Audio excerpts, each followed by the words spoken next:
Hi, everyone. Welcome to another episode of the Virtual Worlds podcast. I am your host, Ioannis Kokkinos. Thank you so much for joining me. If you're on YouTube watching, thank you for tuning in. And if you're on one of the podcast platforms, thank you for tuning in as well. So today I'm going to be making the episode I wanted to make last week. Needed to move through a few things because actually it's a hard topic. It's a hard subject to discuss. But it does tie into what I was saying last week and a couple of episodes around the masculine showing up.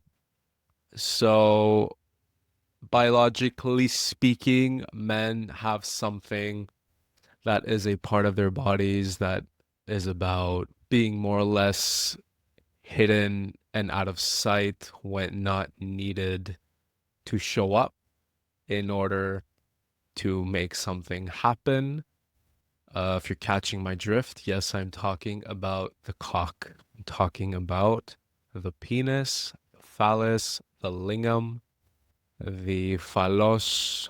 I mean, all the words, right? Around the world, across cultures. I'm going to talk about the penis today. I'm going to talk about the energetics and the symbolism of cock. I'm going to be saying cock a lot. I'm going to be saying penis a lot. Phallus, the phallus is from the ancient Greek phallos, which means erect penis, aka showing up, right? So when I'm talking about masculine polarity, when I'm talking about feminine polarity, this is about the energies. This is about basically what encompasses the expressions of both these gender energetics. So biologically speaking, as men, we have something that is about showing up, erecting, creating space, holding space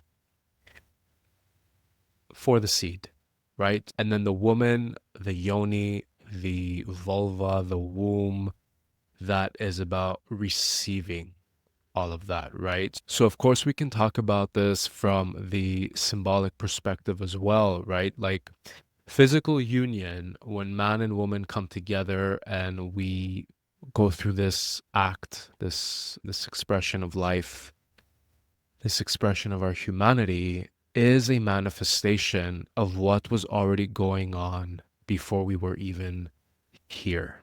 Polarity wise, the masculine and the feminine come together in order to create life. This is the seventh Hermetic principle that everything has its gender polarities, masculine and feminine. This is basically the split from oneness because the masculine and the feminine are apart. They come together in order to embody oneness. This was all going on before we were even here. So I did touch upon that in some episodes ago.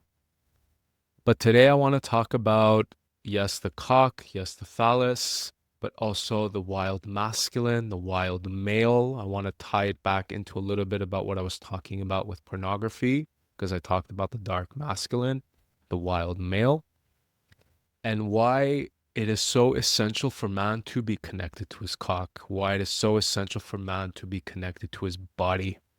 I think as far as conscious community is concerned and the work that's going on, I think we're starting to scratch the surface as far as really connecting with the body and with that primal nature of man. And we have to, of course, start with our penis, with our cock.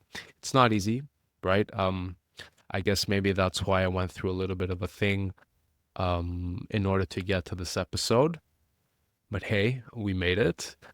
And I know as far as women's work is concerned, there is a lot of like space holding as far as like the womb is concerned, right? Like the womb is a very powerful, mystical, very magical place because of what it is able to do, right? Like it takes the seed and transforms that into a baby.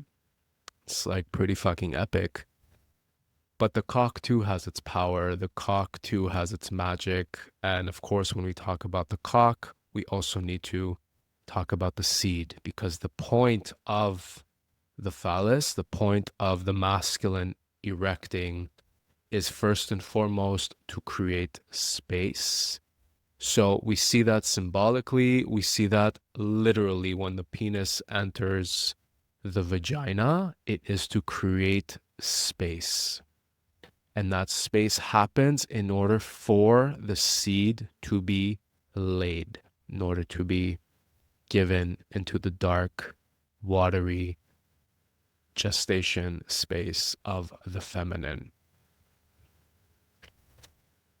So that happens on the biological level, but we can, of course, talk about it from the symbolic level. We can even talk about it from the psychological perspective, right? So I mentioned in the previous episodes when I was talking about why some men are very drawn to porn, why there's addiction, right? There's porn addiction that is on the rise. So this renders men flaccid, right? So when I say that, I don't mean just like on the literal level. Yes, of course, erectile dysfunction is a prominent symptom of compulsive porn watching and porn addiction, because we basically wire our minds and bodies to seek whatever we're seeing behind a screen in order to become aroused. So then when the time comes to be with a real partner, we can't get erect because we're not conditioned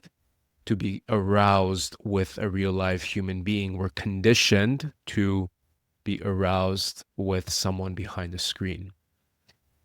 So yes, that is a symptom, one of the symptoms of compulsive porn watching and or porn addiction, but I don't think this is something that happens because porn exists. I think there is an unconscious trauma issue already that, first of all, is making man seek porn the way he's seeking it and consuming it the way he's consuming it. So there might be that energetic imbalance already existing inside man around not knowing how to show up. Because if, let's say, erectile dysfunction happens because of too much porn watching, that means that the masculine can't literally erect, right? We're talking about the penis and it needing to erect and needing to become hard in order to enter the woman. If that's not happening, then perhaps it could be a possibility that that showing up is not also happening on the energetic level or psychological level. It is difficult to learn how to hold space and to practice non-judgment when we've not been taught how to. And I'm also going to say this, because the light masculine is about the spiritual awakening and the awakening into the higher mind. And this is the mind of the no judgment, the mind of the non-dual, the mindset that basically everything and everyone is one. It's not something that we can like practice pragmatically. It's basically learning how to cultivate a healthy meditation practice. And I'm bringing the light masculine in here because the light masculine is needed for the dark masculine, for the wild male. So we can say basically that the light masculine is like the energetic phallus, because the phallus is about holding and creating space and seeding the light of consciousness. The seed is that light of consciousness. So as the light masculine does that energetically, yes, the dark masculine too does that energetically, but he also needs to do that physically. He needs to do that literally. Because physical life starts in the dark. When we lay the seed inside the womb, this is the beginning of the baby's existence. And we also see this with our world. Our physical world started from the sea. The first sign of life crawled out of the dark waters of our world. Our solar system and our universe was created from darkness. So physical life always and forever begins so far, right? As far as evolution is concerned until now, begins from darkness. That's why I say dark masculine, and that's why I make it synonymous with the wild masculine. And as a symbol, that is the phallus, that is the phallus and the seed. Again, this is biology, but we can totally apply this to our energetic dynamic between our masculine and feminine energies. So let's say for men's work, or an example could be basically if man is feeling very passive, if man is feeling very apathetic, he's lacking passion in life, he's lacking courage, he's lacking motivation.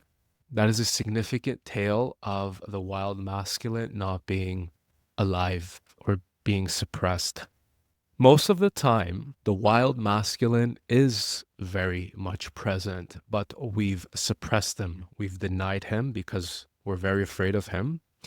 His distorted version has caused a lot of trauma and pain throughout history, right? I talked about in the previous episode about the shadow distorted, like patriarchal systems that have really not helped men or women throughout history and now.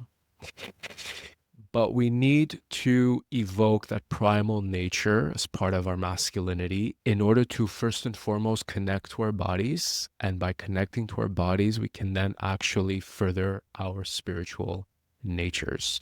This is not just about sex. Yes, this will serve a healthy sex life and heal sexual wounding and trauma. But really, if we're looking at the energetics of the phallus, the womb, the seed, this is basically talking about the energetics of the masculine and the feminine, as far as the masculine willing, that is the energy of the phallus is will, right? Is to penetrate, to pierce, and to break through. And the feminine is to receive that, is to first of all feel safe in that, because the feminine is in full surrender here, right? And yes, you're probably thinking about sex. Yes, this applies to sex, but it also applies to energy.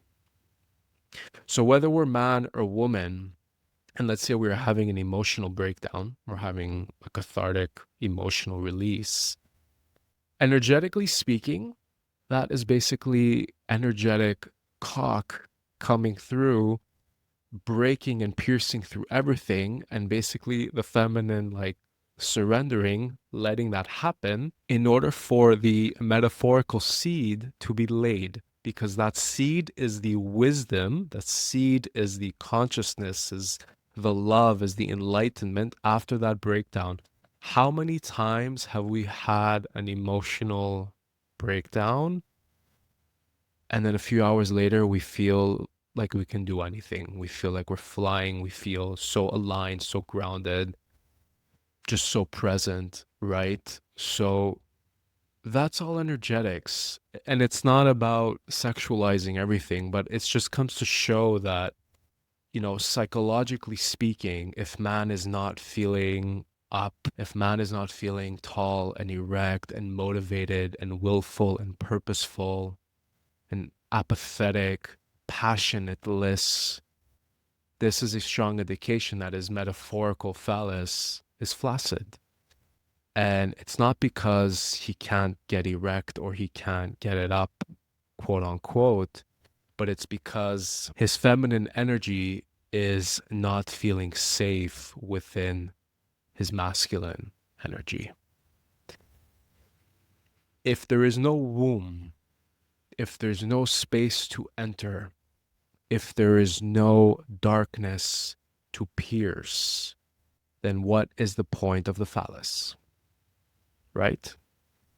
So if man is denying emotion, is avoiding his unconscious, is avoiding his dark, is avoiding the more introverted experience, is rejecting his primal nature, why would his masculine show up? Why would his energetic phallus show up? And of course, this would affect his literal physical phallus. I'm not a doctor. And I'm sure Viagra has its place. Men need it for physiological purposes, but I think there's also a lot of men that are taking Viagra that don't need to be taking Viagra. As I said, erectile dysfunction is one of the primary symptoms of compulsive porn watching and or addiction. There are men that need Viagra that are in their 20s and 30s in order to make eros to a woman or their partner. That to me is not right. And I'm not here to judge, but I'm also here to say that you can get there organically. We can get there organically by basically tuning into our energetics. Because first and foremost, as men, we do want to feel purposeful. We want to feel willful. And as I said in the previous episode, we need something, and that something is the feminine. It doesn't mean we need to have a girlfriend, a lover, a woman, a partner, right? Doesn't mean we need to have a relationship in order to feel that purpose and motivation. First of all, the masculine is about realizing our truth. Truth is very much a masculine word because it has very much to do with our purpose, our logos, what it is we are here to do. What is the reason we've incarnated into this lifetime? And how can I offer myself in order to connect to the world around me, which is the feminine? We can't ever talk about one polarity without bringing the other polarity into the equation. And as I said in the previous episode, a lot of men think that we always need to be in our masculine in order to feel masculine. First of all, the word feel, to feel, is feminine. Feeling is feminine. So we want to feel masculine, we need the feminine. We want to get erect, we want to get hard, right? In order to serve the feminine, in order to create and hold space for her. Well, within that hardness is Shakti, is the feminine life force of creation. We can very well also apply this to our spine, right? When we are practicing Kundalini yoga or breath work in order to raise our sexual energy, aka Shakti, the feminine sexual force from our root chakra, that energy, that sexual energy is moving up our spine, right? Our spine is sturdy, is hard, just like our phallus. And that is represented by Shiva. Shiva is he who holds space, who is still, who is the absolute, and is basically the witness for Shakti to do her thing. So Shiva only exists because Shakti exists. Shakti only exists because Shiva only exists. So we can very well say that the phallus only exists because the womb exists. The phallus serves the womb. The womb serves the sustaining of life.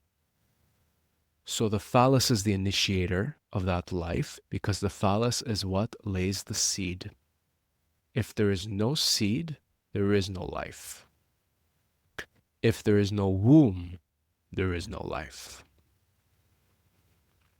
So yes, I'm talking about eros, but we can apply this to energetics as well.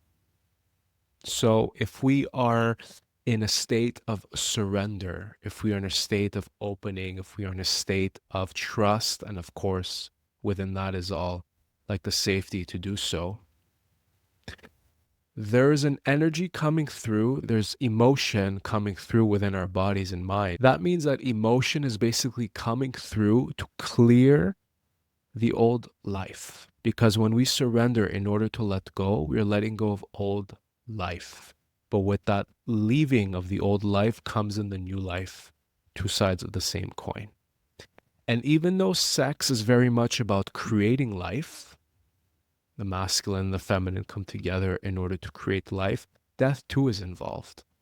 Because the phallus creates the space in order to initiate death of old life. And this is very paradoxical because we think, well, the phallus enters the womb in order to lay the seed, and that is creation of new life.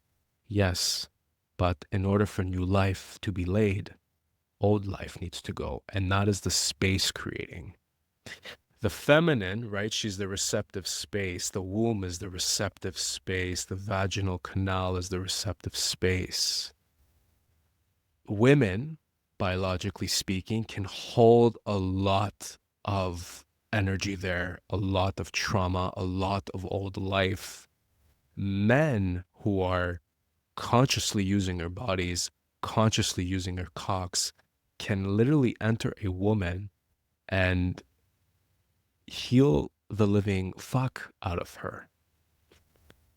And in doing so, as the woman opens up, right, because she's clearing that old life, her heart opens up, her heart breaks open, and then she can break the man's heart, the masculine's heart open. It's a circuit, right? I talked about the circle of light in Tantra. So energetically speaking, this can happen within ourselves. And it doesn't mean we need to technically be attuned to like the sexual union of our masculine and feminine.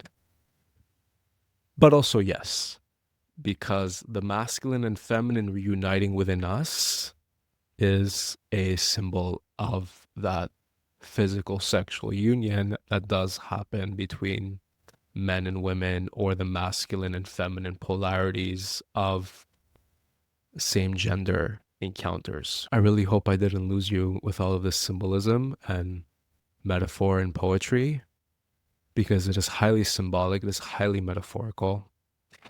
Basically, the key message, the key takeaway is that whatever happens literally and physically when a man and woman come together, the man being the masculine polarity here and the woman being the feminine polarity, can actually happen within us as part of healing, transformation, transmutation, and transcendence. Now, I know I say those words quite often. They do have their differences. So I do want to mention it here since I talked about them again. Well, transformation, transmutation, more or less the same, but transmutation is usually used when fire is involved. So like when we're transmuting one form into another. So in the context of alchemy, we use the word transmutation a lot. And then transcendence is about going higher. It is a form of transforming, but it's about going higher. It's about raising vibration and raising energy, right? Transcendence, ascension, but trans represents like moving across something, but high, ascension. So we're moving across, going higher. That's transcendence. And we can very easily think about the Kundalini serpent that like ascends up our chakras. This is a form of transcendence, because as we move the energy up our chakras in our body, that is how we transcend our energy.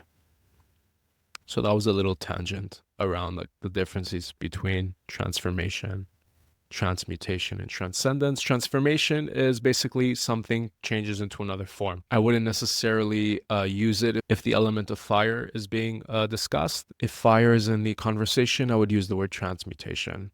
And then transcendence, as I said, is about going higher. It's about going to the next level, but in the raising of vibration. So another very important and interesting thing about the phallus is it's actually one of the prominent symbols of Shiva and Dionysos. So a few episodes back, I talked about the reflection, the mirroring, and the connection between the archetype deity Shiva, the archetype deity Dionysos. So the lingam, which is the Sanskrit word for erect penis, and also a source of generative spiritual power, is a prominent symbol for Shiva. And then phallus, phallos of ancient Greece, was one of the prominent symbols of Dionysos. The phallus in itself is also a symbol of rebirth. So obviously, The womb is very much seen as a symbol of rebirth, but so is the phallus, because without the seed, there is no life. Without the space making and the space clearing to lay the seed, there is no new life. So, symbolically speaking, the phallus too is a symbol of rebirth, is a symbol of resurrection. And funny tidbit about resurrection, we can't spell it without erection, right? So, for men to be connected to their cocks as a source of vitality, virility, love, connection, motivation, courage, is the foundational component of how they can become better human beings. It's not about putting like the cock on a pedestal, because we know what that's like. We know that with the patriarchal systems, we know that with cultural conditioning, we see that with the distorted shadow masculine, what putting the cock on a pedestal without the acknowledgement or the respect or the reverence or the love of its counterpart, which is the womb, which is the feminine. So if man is feeling lethargy, apathy, no passion, boredom, no motivation, no courage, I say start with your cock. Literally. Start with your cock, start with your body, because this is basically how we can, yes, biologically see how we erect, but we also want to erect psychologically. We want to be erect energetically. We want to be erect spiritually.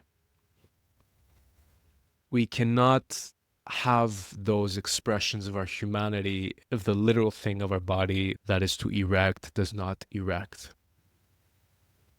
And erectile dysfunction is not only because of porn watching and or addiction. It could be an array of issues, right? Like emotional suppression, denying feelings, right? When we are denying our emotion, we are denying our energy.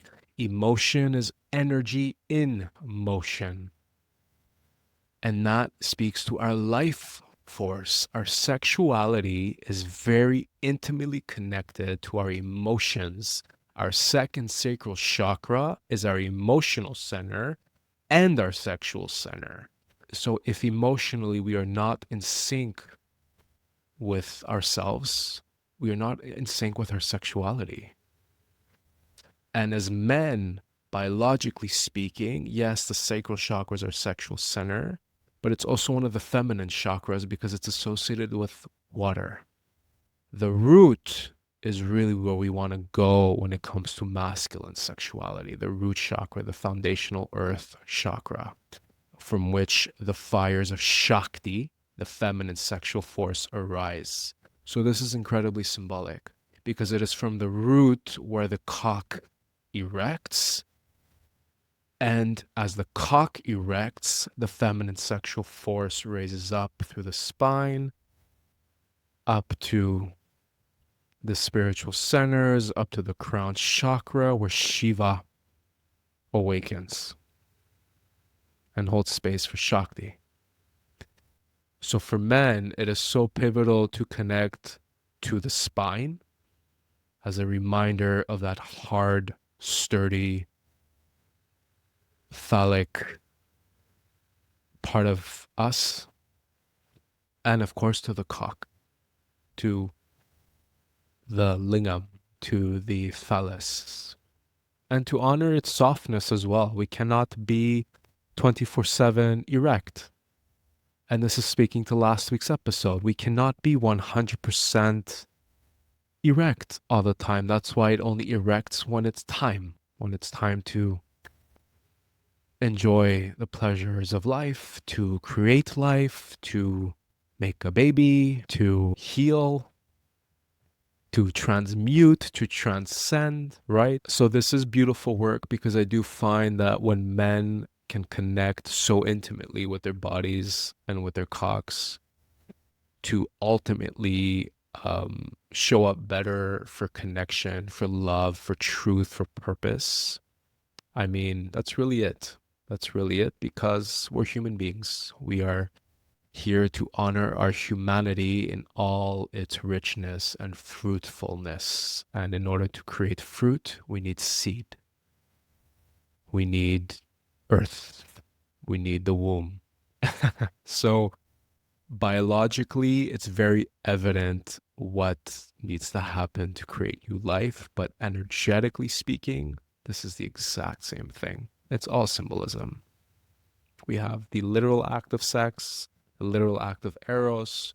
We also have the symbolic act of eros and what the two polarities mean by coming together. So, obviously, there's a lot of stored emotions and trauma as well in these lower centers, which I talked about in one of the earlier episodes, especially the root chakra, because it's the first to develop as we come into this life.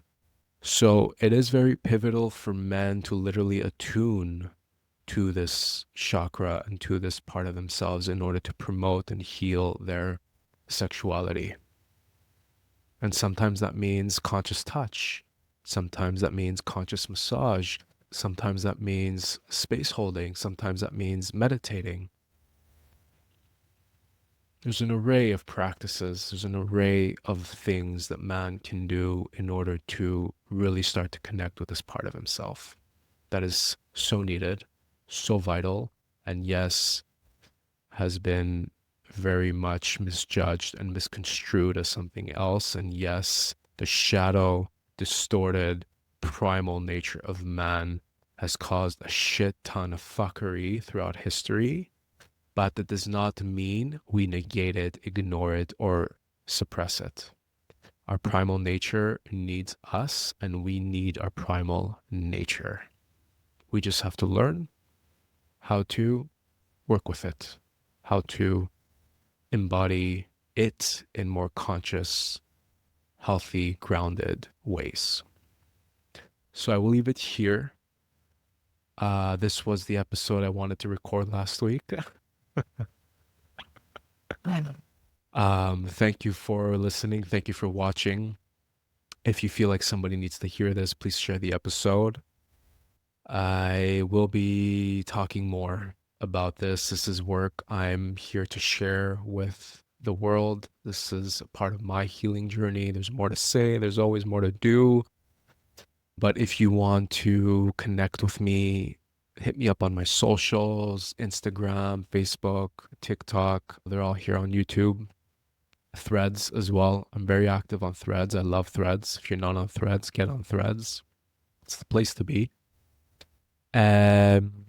Please hit that like, subscribe button if you're on YouTube. It really helps me. It motivates me. I so greatly appreciate that. I'll be back next week with another episode. I already do have something cooking for you. So please look forward to that. Look out for that. Again, thank you for listening. Thank you for watching. And as always, please remember that you are the medicine and I'm just the messenger. Thank you very much.